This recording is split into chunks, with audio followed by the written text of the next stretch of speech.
What are you doing in this car? I'm driving it. Where did you steal it from? Mind your words, officer. You saying that because I'm black, right? A routine traffic stop turned into a federal civil rights case when a police officer decided a black man in a luxury car didn't belong.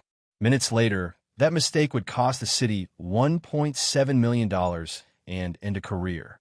Watch closely. This case exposes how fast authority collapses when bias replaces law. Like the video, subscribe for real courtroom stories and stay to the end. This one matters. The patrol car door opened with a hollow metallic thud, the kind that echoed louder than it needed to in the quiet stretch of asphalt. Officer Daniel Reese stepped out, boots hitting the pavement with practiced authority. His eyes never left the vehicle ahead of him. A deep black, late-model luxury sedan, paint polished to a mirror shine, engine still humming softly at the red light. Too clean, too expensive, too out of place for this neighborhood, at least in Reese's mind. Behind the wheel sat a black man in his late 40s. Calm posture, straight back, one hand resting lightly on the steering wheel. Tailored charcoal suit, crisp white shirt, no tie. The kind of look that didn't match the assumptions already forming in the officer's head. Reese narrowed his eyes, thumb brushing the radio clipped to his shoulder, pulse quickening with a familiar mix of suspicion and certainty. That car doesn't belong to him. The thought landed easily, without resistance, like it had been rehearsed. Reese had made this judgment hundreds of times before, same profile, different face. Luxury vehicle, black driver, late evening, no visible rush, no erratic driving, just presence. And presence, to Reese, was enough. He adjusted his belt and began walking toward the driver's side window. The man noticed immediately. He had seen the lights flicker on in his rearview mirror seconds earlier, seen the patrol car ease up behind him. He complied without hesitation, pulling over smoothly, signaling, stopping exactly where the curb widened. No sudden movements, no arguments waiting to happen. As the officer approached, the man lowered his window halfway. Street lights spilled into the car, illuminating his face, composed, observant, unreadable. "Evening, officer," the man said evenly. Reese ignored the greeting. "License and registration," he said, voice clipped, eyes scanning the interior of the car as if expecting contraband to announce itself. The man nodded once. Of course. He moved slowly, deliberately, retrieving his wallet and the registration from the center console. Every motion was careful, not because he was afraid, but because he understood the stakes of appearing otherwise. Reese took the documents and glanced at the license. The name meant nothing to him, but the address did. Reese's jaw tightened. He looked back at the car, then at the man, then down at the license again. His suspicion didn't fade. It hardened. "Step out of the vehicle," Reese ordered. The man blinked once. "May I ask why?" Reese's hand rested near his holster. "Because I'm telling you to." A pause. Brief. Calculated. The man opened the door and stepped out, standing tall on the curb. He was taller than Reese by several inches, broader in the shoulders, but his posture remained neutral. Hands visible, expression calm. Reese circled him slowly, like a buyer inspecting merchandise. "This your car?" Reese asked. "Yes," the man replied. Reese scoffed. "Funny." "What's funny, officer?" Reese turned to face him. "Vehicles like this don't usually belong to people like you." The words hung in the air, heavy and unmistakable. The man didn't flinch. Instead, he looked directly at Reese and said quietly, "I'm going to ask you to explain exactly what you mean by that." Reese didn't answer. He stepped back, raised his radio. "Dispatch, run the plates again," he said, "and check for prior theft reports." The man exhaled slowly through his nose. "Officer, the registration you're holding matches the plates." "You already know that." Reese ignored him. Minutes passed. Cars rolled by. A couple slowed, sensing tension, then moved on. The silence stretched, not awkward, but charged. Dispatch crackled back. "Plates come back clean. Registered to the driver." Reese's face hardened. He wasn't done. "Step back," Reese said. "For what reason?" the man asked. "Don't argue with me." "I'm not arguing. I'm documenting." That caught Reese's attention. "Documenting what?" This interaction, the man said. Your language, your assumptions, your lack of probable cause. Reese laughed, short and humorless. You think you're smarter than me? I think you're out of line. That was enough. Reese grabbed the man's arm and twisted it behind his back. Turn around, he barked. The man stiffened, not in resistance, but in disbelief. Officer, this is unnecessary. Reese forced him toward the hood of the patrol car, metal cold against the man's palms. You are being detained, Reese said. Suspicion of driving a stolen vehicle. The man closed his eyes for a brief moment. Then he said, clearly and calmly, Officer Reese, I am a federal judge, and you are making a catastrophic mistake. Reese froze. Then he laughed again. Yeah, he said, and I'm the president. He snapped the handcuffs shut. Metal clicked. Final. Public. The man opened his eyes and stared straight ahead, jaw tight now. Not with fear, but with resolve. Remember this moment, he said quietly. Because I will. Reese shoved him into the back of the patrol car and slammed the door. The street returned to silence. But the damage had already begun. The back seat of the patrol car smelled faintly of disinfectant and old vinyl, a sterile attempt to mask years of sweat, fear, and quiet humiliation. The federal judge sat upright, wrists cuffed behind him, posture still controlled despite the unnatural angle of restraint. He stared through the metal grate at the back of the front seats, breathing slow and even, already compartmentalizing what had just happened. Outside, Officer Reese leaned against the hood, radio pressed to his shoulder, voice deliberately casual. Yeah, I've got one male in custody. Claims the vehicle is his. Claims a lot of things, actually. He smirked as he spoke, glancing back at the cruiser as if the man inside could hear him. In a way, Reese wanted him to. Inside the car, the judge could hear every word. He had been in courtrooms for more than 2 decades. He had sentenced men who lied reflexively, men who lied desperately, and men who lied because power had never been denied to them before. Officer Reese's voice carried a tone he recognized immediately. Not uncertainty, not caution, but entitlement. The belief that authority itself was proof. The cruiser lurched forward. As the car merged back onto the road, the judge closed his eyes briefly, not in defeat, but in calculation. He knew exactly how this would unfold if allowed to continue unchecked. He also knew that every second mattered, not for him, but for the record. At the station, the overhead lights buzzed relentlessly, casting everything in harsh fluorescence. Reese opened the back door and yanked the judge out with unnecessary force. Heads turned. A few officers looked up from their desks, curiosity flickering across their faces. What V we got? One of them asked. Possible auto theft, Reese replied. Guys being uncooperative. The judge looked at the officer who had spoken. Officer, I am requesting a supervisor immediately. Reese cut in. You don't get to make requests right now. I absolutely do, the judge replied. And you are obligated to grant them. Reese shoved him forward. Walk. They processed him like any other suspect. Belt removed. Shoes taken. Wallet emptied. Each item placed in a plastic bin. Cataloged with impersonal efficiency. The judge watched silently as his federal identification, clearly marked, unmistakable, was lifted from his wallet. The room went quiet. The desk officer picked it up, looked at it, then looked at Reese. Dan. Reese waved him off. Fake. Anyone can print those. The judge finally turned his head fully toward Reese. That badge number you're wearing, he said calmly, will be entered into evidence. Multiple times. Reese's jaw clenched. Put him in holding. The holding cell was cold. Concrete bench. Steel bars. The kind of place designed to erase individuality. The judge sat down slowly, adjusting his suit jacket beneath him, refusing to slump. Time passed differently there. Minutes stretched. Sounds echoed. Somewhere down the hall, someone laughed. Then the door opened. A lieutenant stepped in, older, graying at the temples, eyes sharp. He held the federal ID in his hand. Sir, the lieutenant said, voice measured, can you state your full name? The judge did. The lieutenant swallowed. And your position?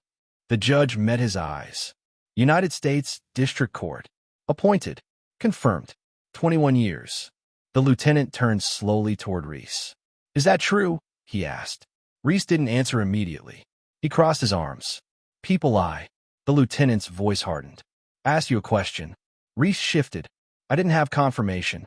The lieutenant held up the ID. "You had this." Silence felt like a weight. The lieutenant turned back to the judge. "Sir, I apologize. You should not be here." The judge nodded once. "No," he said. "I shouldn't." Reese opened his mouth. "Lieutenant." "Stop," the lieutenant snapped. "Just stop." The cuffs were removed. The cell door opened. But something irreversible had already happened. As the judge retrieved his belongings, he turned to Reese one last time. "You didn't arrest me because of a car," he said evenly. "You arrested me because of who you thought I was." Reese said nothing. That silence would follow him into depositions, hearings, in a courtroom filled with 12 citizens who would eventually hear every word, see every frame of footage, and weigh every excuse. And when they did, they would not be kind. The night air outside the station felt different once the cuffs were off, colder, sharper, heavier with consequence. The judge stood on the sidewalk beneath the flickering sodium lights, coat draped over his arm, phone finally back in his hand. He didn't rush. He didn't pace. He simply stood there, absorbing the reality that what had just occurred could never be undone, only exposed. Inside the building, Officer Reese remained frozen near the booking desk. The confidence that had fueled him an hour earlier was gone, replaced by a dull, creeping awareness that this situation had slipped beyond his control. This wasn't a heated argument on the roadside anymore. This wasn't a warning or a slap on the wrist. This was documentation, hierarchy, paper trails, things Reese had never truly feared before. The judge placed a call. It wasn't a family. It wasn't to a lawyer. It was to a clerk, someone who understood systems, records, and timing. "I need everything preserved," the judge said quietly. "Body cam, dash cam, radio logs, booking footage." Immediately, there was no emotion in his voice, just precision. By morning, the station was buzzing. Internal affairs arrived unannounced. Supervisors whispered behind glass offices. Reese was pulled off patrol temporarily, his badge and firearm placed into evidence bags under the pretense of routine procedure. He told himself it would blow over. Officers always did. But this time, the facts refused to cooperate. The body camera footage was brutal in its simplicity. No stolen vehicle alert, no erratic driving, no matching description, just a luxury car, a black driver, and an officer narrating his own assumptions out loud. Every pause, every scoff, every unnecessary escalation, all of it time-stamped. Then came the audio. "Vehicles like this don't usually belong to people like you." That sentence spread through the department faster than any rumor ever had. Played in offices. Paused. Replayed. No amount of context could soften it. No training module could explain it away. Reese was called in for questioning. He sat across from two investigators, posture stiff, hands folded too tightly. At first, he leaned on habit, officer safety, instinct experience. Then he leaned on policy, reasonable suspicion, situational awareness. Finally, when neither held, he leaned on silence. But silence didn't help when the evidence spoke so clearly. Across town, the judge returned to chambers the following day. Colleagues greeted him carefully, unsure whether to address the incident directly. He went about his work as usual, motions reviewed, rulings signed, hearings scheduled. To an outside observer, nothing had changed. But beneath the surface, a different process was unfolding. A civil rights attorney was retained, not aggressively, strategically. The complaint was filed 2 weeks later. Wrongful arrest, false imprisonment, civil rights violations, racial profiling, abuse of authority. The city's legal department reacted immediately. They requested a settlement discussion before discovery even began. Quiet resolution. No headlines. No trial. The judge declined. Discovery was devastating. Text messages from resurfaced. Jokes, comments, assumptions shared casually with other officers. Training reports showed repeated complaints, each marked unsubstantiated. Dashcam footage revealed a pattern. Luxury vehicles, minority drivers, escalations that never quite crossed the line, until this one did. Depositions were worse. Reese struggled under oath. His answers grew defensive. Contradictions piled up. When asked why he dismissed federal identification as fake, he hesitated too long before answering. "I didn't believe him," he said finally. "Why not?" the attorney asked. Reese stared at the table. "Because people lie." The courtroom was silent. The trial began 8 months after the arrest. Jury selection was meticulous. No theatrics, no grandstanding, just facts laid bare, one witness at a time. The prosecution didn't need drama. The footage provided it naturally. When the judge took the stand, he spoke the same way he always did in court. Measured, respectful, restrained. "I did everything I was trained to do as a citizen," he said, "and none of it mattered." The defense tried to argue mistake, misjudgment, split-second decision-making, but the timeline betrayed them. There was no split second, there were minutes. Choices, opportunities to stop. When the jury deliberated, it didn't take long. The verdict was unanimous. Liability found. Damages awarded. $1.7 million. The courtroom didn't erupt. No cheers. No gasps. Just a quiet acknowledgement that something had finally been named for what it was. Outside, reporters gathered. Cameras flashed. The judge made a brief statement. "This case was never about money," he said. "It was about accountability." Officer Reese resigned before termination proceedings concluded. The department announced policy reviews, training updates, public statements. None of it could undo what had already been recorded. The judge returned to the bench. But the ripple didn't stop there. Every officer in that jurisdiction knew the story now. Not as a rumor, as precedent. And for the first time in a long time, silence worked in the other direction. The verdict didn't end the story. It detonated it. Within 48 hours, the footage was everywhere. News broadcasts looped the body cam clip with the audio uncensored. Social media stripped away any remaining ambiguity, slowing the video frame by frame, captioning each sentence, each gesture, each smirk. What had once been a quiet stretch of road became a national reference point for how power fails when it assumes immunity. Officer Reese watched it all from his apartment, blinds half drawn, volume low. He told himself the media was exaggerating, that people didn't understand police work, that anyone in his position would have done the same thing. But the footage didn't argue. It waited, and every replay made the same case. Inside the department, the fallout was surgical. Internal affairs reopened files that had been buried for years. Complaints once dismissed as perception issues were reclassified and re-examined. Patterns emerged, clearer now, impossible to ignore.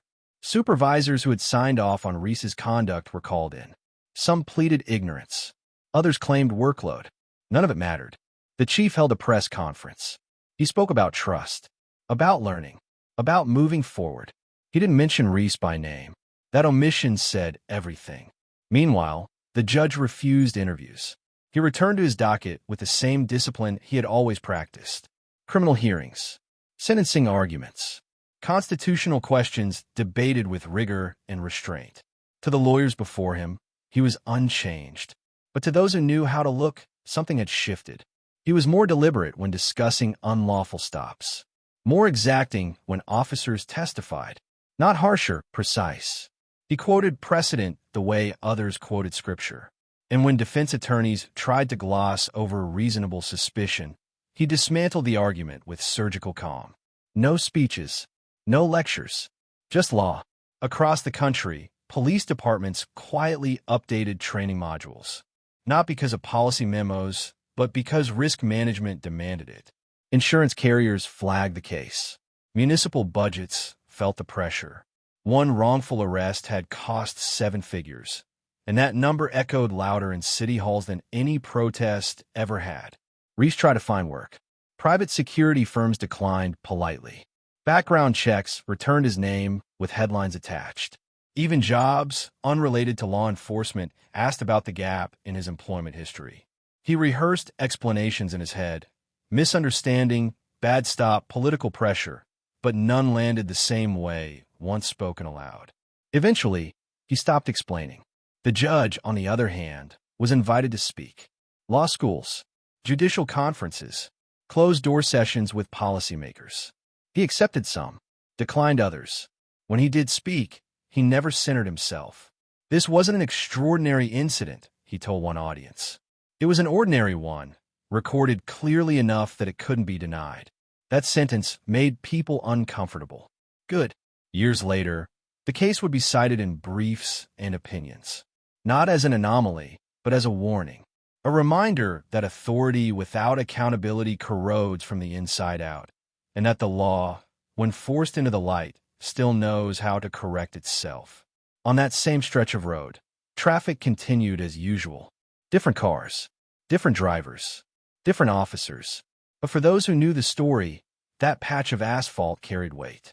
Because once, a man was judged guilty before a question was asked, and the system, for once, was judged back. Years passed, not loudly, not dramatically, just the way time always does when the cameras leave and the consequences remain.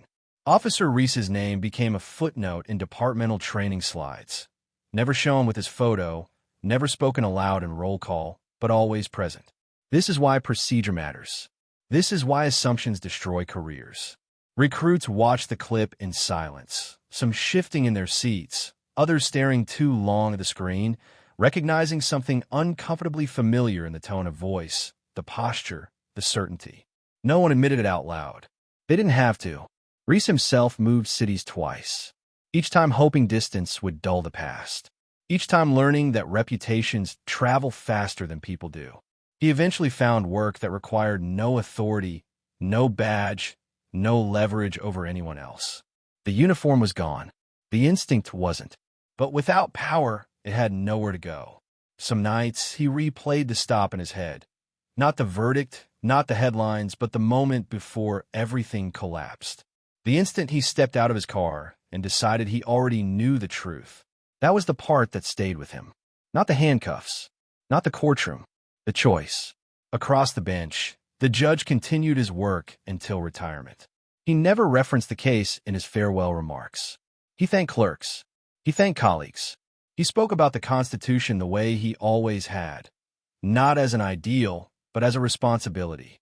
On his last day, he walked out of the courthouse alone. No cameras, no escorts, just a man who had seen the system from both sides of the bars and trusted it anyway, because he had forced it to earn that trust. The city quietly adjusted its budget projections. Lawsuits dropped. Stops became cleaner. Reports became more careful. Not because hearts had changed overnight, but because accountability had finally proven expensive enough to matter. And somewhere on that same stretch of road, a patrol car slowed behind a luxury vehicle. The officer hesitated. He ran the plates before stepping out, asked questions before making conclusions, let the driver go without incident.